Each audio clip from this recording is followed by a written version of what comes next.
Hello, my noble band of outlaws. Outlaw Samurai coming at you live with a video. Well, if you saw the title of this video, you'll know that I am actually going to have to correct myself on my Jason Voorhees fighting video. See, I had neglected a very important issue in that, and that is Jason is human. And like I said, I removed all of his demonic traits. But Jason did start out as human up until the Friday the 13th 6th movie, which, if you know me, is actually the 5th movie in the franchise chronologically to feature Jason, because in my own headcanon, the very first Friday the 13th with Pamela Voorhees is a prequel to Jason. And I see that as a prequel. But nevertheless, I have to correct myself on how I would fight these individual Jason Voorheeses from the Part 2, Part 3, and Part 4. I mean, Jason doesn't even get his iconic hockey mask until Part 3 anyways, but in any case, Part 4 Jason. And this is where Jason stops being human into Part 5 with his whole zombie revival thing.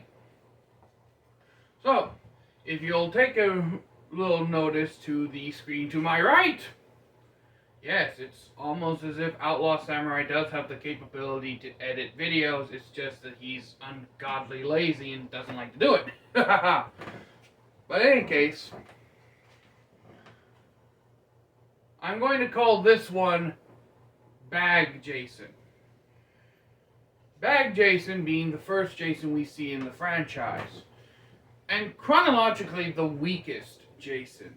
Jason slowly gained strength over the course of the series. Now, how would I fight this Jason? This Bag Jason?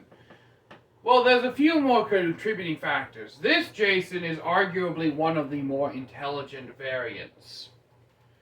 As, if I remember correctly from the movie, he had a much more large degree of fine motor control over the tools that he was using at the time. But nevertheless, how would I fight Bag Jason? And if you notice, I have switched up swords to the Winter Sun instead of the Spring Sakura. I will be getting the Autumn Leaf. That will be coming. I will complete the Dragon King seasonal collection at some point. I know I keep saying that. But in any case, how would I fight this new, younger, arguably faster Jason? Well, two things. One, I can take advantage of the fact that his peripheral vision sucks. He's wearing a full enclosed bag on his head with only one line of vision. So I could easily make the argument of just sidestepping and keeping within his blind spot and slashing at him. Now, bleeding Jason out, at least while he's human, does make a logical sense in this point. But we need to remember that through Jason's physical, and I said this in the first video and I'm going to keep saying it throughout these videos to prove my emphasis of the point, mental and physical retardations, he does not perceive pain in the usual sense that humans do. He has a much higher pain tolerance, so attacks that would usually stop a human dead in their tracks through excruciating amounts of pain either barely register or barely stop Jason. So how would I fight this bag-suited Jason, knowing that he is at the bare minimum of Jason's future power levels?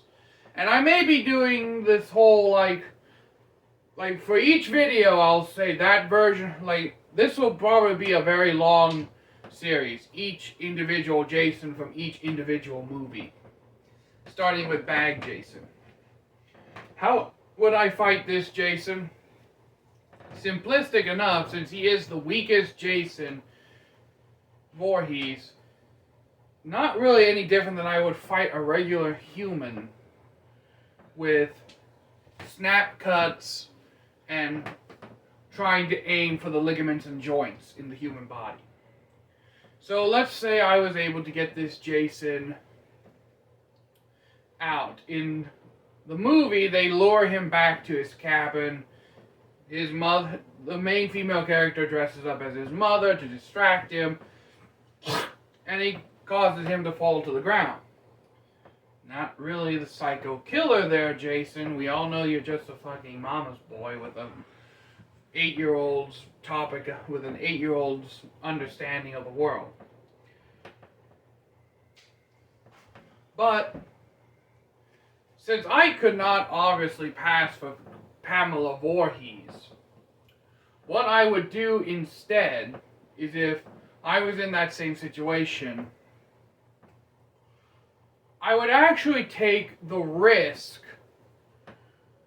of stabbing Jason as he came into the door. There's two logical things I can think about here. Keep in mind that his pickaxe, when he's holding it, the head would be over here. So in order for me to avoid the pickaxe, I'd actually have to be standing on the same side that the pickaxe is. There's two ways I could see this going down. One is if I managed to stab Jason. And keep in mind, if I was going to try to stab Jason Voorhees, honestly, I would try to stab either into his throat or into his chest. The stab itself is not necessarily the finishing blow. The stab itself would mainly just be to discombobulate Jason and cause him to retreat, in order for me to get into a position where I could easily maneuver around Jason and get back outside the cabin, where I have free range of space, and I can even use the... Oddly enough, I don't think anyone's ever thought of this, of using the forest against Jason. The biggest problem that the Friday the 13th franchise's protagonists have is that they take their eyes off of Jason. That's the biggest thing. Jason, for his size, moves incredibly fast. You can't take your eyes off him for more than a second, or else he's going to take every minute second of that time to clear distance or get around you. But since I know Jason is in the cabin at this point, probably flopping around a little bit, and I'm keeping my eyes on that cabin front door, I'll be able to see when Jason comes out. Now, whether Jason would still be holding the pickaxe or not, that's a different story, but we'll say that he is for this fight. How would I get around a pickaxe? Keeping in mind, it was around here.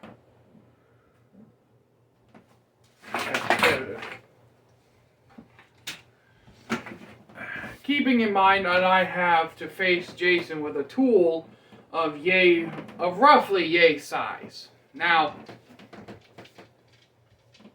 sword versus pickaxe. Anyone can easily see that the pickaxe has the advantage in terms of striking power, speed, and hitting power. But here's the thing. It's wielded by Jason. So, all I'd have to do is basically goat Jason into swinging the axe. The momentum of the axe will carry Jason's body with it for a few seconds. He'll have to take a step forward to realign his body. That's just physics.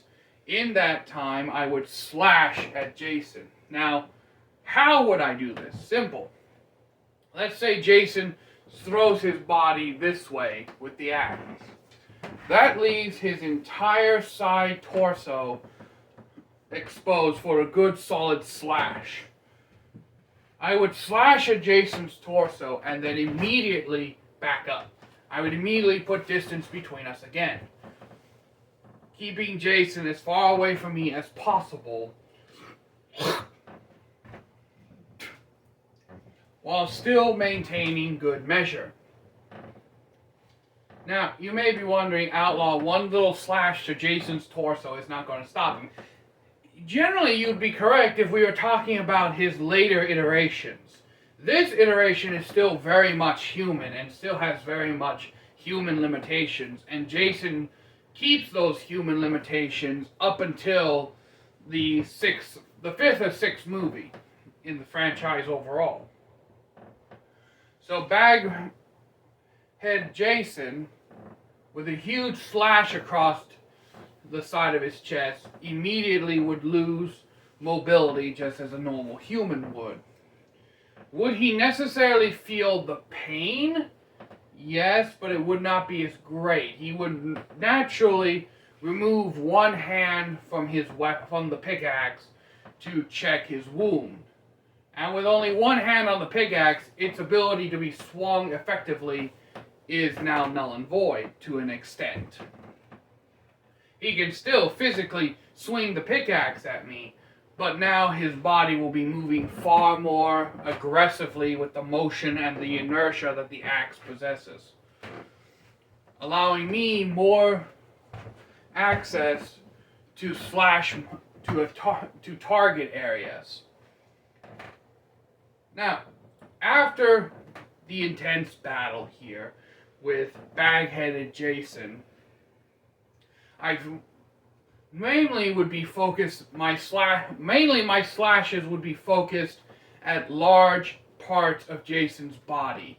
The core, the shoulders, maybe a neck slash or two if I could get close enough and had a clean line of trajectory for it.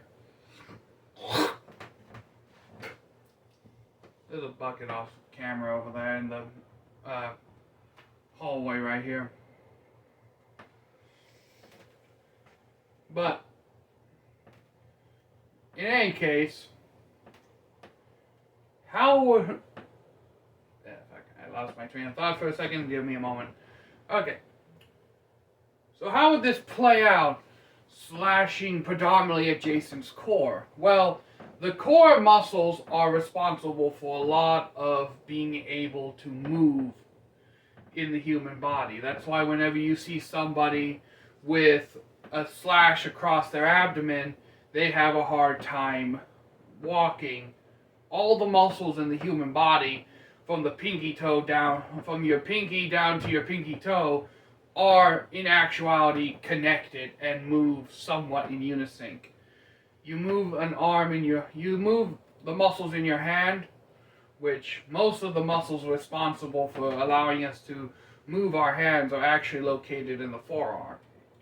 Moving the muscles in the forearm actually moves the muscles in the entire arm. It's just that these ones are the ones that are predominantly move the most.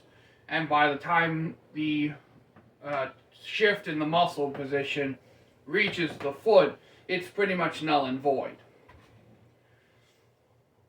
Whenever you move or whenever you gesture, all the muscles in your body move to some extent, whether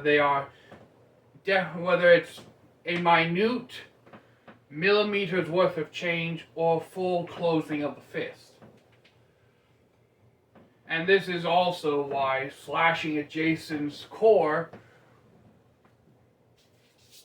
one of the largest targets on the body for a swordsman to slash at, would allow me to cripple Jason to the point where he would no longer be able to fight effectively.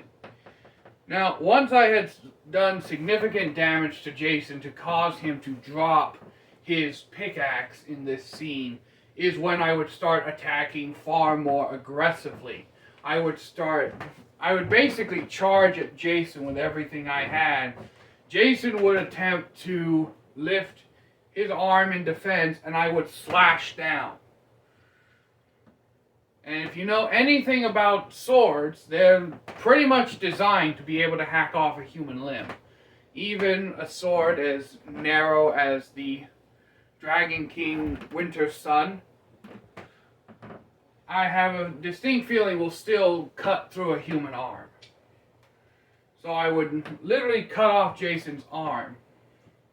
And then, without wasting a beat, as I slashed down, This is the advantage of a sword. Because the inertia that you experience with a sword is far less than a pickaxe, you can easily just flip the blade around and come back up. And then you can just keep doing this over and over and over again, as long as you have the strength to lift the weapon. Now, in this scenario, since Jason is still pretty much human, you lose a limb in a fight, and you're pretty much done for. There's not much else you can do.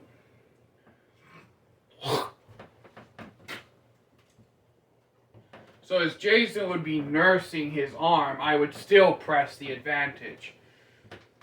And if Jason is foolish enough to lift up his other arm, well, guess what I'm targeting? I'm going to target his other arm. With both of his arms gone, Jason, I would assume, would start to run, but the blood loss would easily catch up to him. He has gaping wounds across his chest and torso. He has both of his arms gone. The blood loss would eventually catch up to him, and especially if I continue to follow pursuit.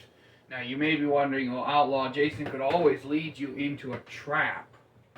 And that's true, but Jason would have to have either had a trap nearby his cabin that I would have already taken the risk of springing in this initial battle to begin with, or he would have to have the trap within a short jogging distance, because with the whole no arm thing, with the fact that he's lost, I want to say from here down of his arm and hand, and with all the other slashes and the fact that adrenaline is pumping through his heart and causing his heart to beat faster, thinning his blood. Adrenaline thins the blood, is a blood thinner. It thins the blood and allows the heart to pump blood faster to the extremities to handle stressful situations. And in this instance, Jason's heart would be pumping massive amounts of blood to his extremities, which, instead of being in an enclosed, capsulated system, now has two big gaping faucets, so to speak, and a lot of little leaks all over it. So I want to say Jason, with his enhanced stamina, may be able to go 100 yards. Let's say he's able to run 100 yards, and I catch up to him, and he's fallen onto the ground. Now, this is where a lot of the Jason Voorhees, quote-unquote, heroes of the movies would just leave Jason to die, assuming that he's dead. Not me. This is where I start to really ensure Jason is dead. First, I would immediately go for a decapitation. I would roll some kind of stump or log over, keeping my eyes on Jason, pull his head up onto the log, and then decapitate or hack away at the back of his neck until his head was separated. I would then bifurcate the bastard, splitting his body right in half, hacking it away. And then, to add good measure, I would cut off both of his legs from his lower torso. Keep in mind that Jason has the uncanny ability to come back. So, overkill is necessary when fighting any of Jason's iterations, from the beginning and especially towards the end. But after said butchering, I would then, as I said in the previous video, bury his body parts across all of Camp Crystal Lake. Hell, I may not even bury his body parts. I may just build a fire right there and just burn Jason to ash. Okay? You can't even if Jason does have regenerative abilities, your body, there wouldn't be any living cells left to regenerate. He would be a pile of ash that I would then scoop into an urn, seal, and dump into the middle of Crystal Lake, never to see the light of day again. Sorry, my sinuses are flushing. But in conclusion, my noble band of outlaws, that's pretty much how I would handle Bag-Faced Jason. Now, as I said, this will be a pretty lengthy thing because I basically have to do this for each Jason Voorhees upon the rewatch because I want to be as accurate as possible in these hypothetical fights. And to do that, I have to do a separate video for each Jason, starting with Bag-Faced Jason. And that also begs the question, and I know you're going to ask, oh, Outlaw, how the fuck would you battle Pamela Voorhees? Honestly, Pamela Voorhees would be the most simple of all of them. I would just straight out kill her. Alright? The reason why... Here's the thing. The reason why Pamela was such a threat was because no one knew about her till the end of the movie. She made herself known. And Pamela Voorhees does not have any of the powers or abilities that her son Jason does. Meaning that she is just a straight out regular human. So how I would defeat her, so I'm just going to include this since it's the first Jason iteration.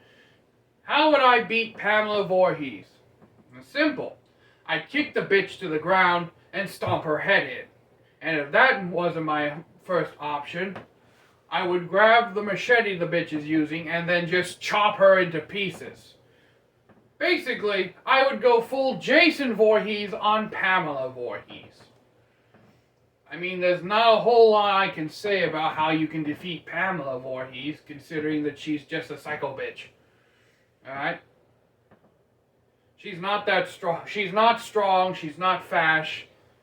The only thing she had going for her was her intelligence and her stealth. And as soon as she reveals herself to be the killer, that's pretty much it. Because you are an untrained, undisciplined old woman versus me, a practitioner of the martial arts, and have the personal philosophy of a threat, the best kind of threat prevention is a dead threat.